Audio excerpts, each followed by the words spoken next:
Hello everyone, how have you been? And hope you're doing great. It's Monday and it's a brand new week. So what are your plans for this week? And I hope you've been including and working with the Holy Spirit as we have been seeing His work. We have been seeing His ministry in our lives. And yesterday we talked about a very important topic. So today we'll be seeing the fact that the Holy Spirit indwells us as believers.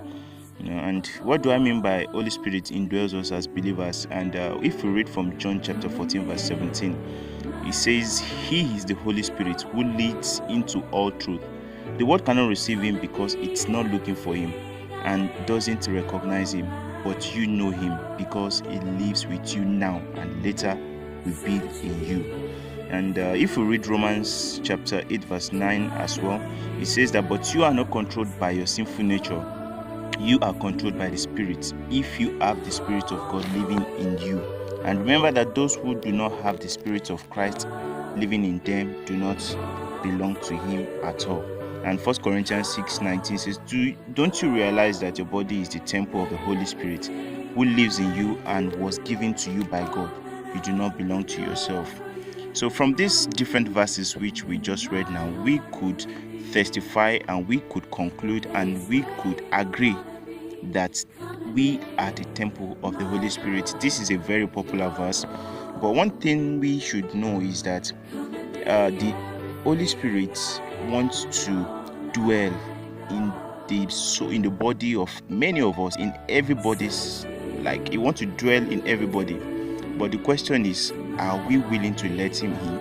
Because when we call Him Spirit, the Holy Spirit, the Spirit of God, the truth behind Spirit is that Spirit doesn't have a body, but they want to take over a vessel that they can take charge of it and influence it. It's just like, let's just think of it.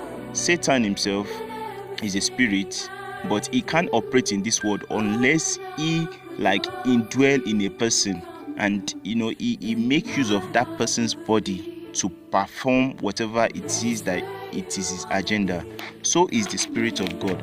We as believers are the temple of the Holy Spirit. It is in us that He lives, and He's yearning to live inside our physical bodies as believers. He wants to indwell us, and we already have Him when we receive salvation, but He wants to keep on acting, and He wants to reveal God through us. So I want us to just avail ourselves, to avail our body and keep our body holy as much as possible, that the Holy Spirit can indwell us. So God bless you and enjoy the rest of your week.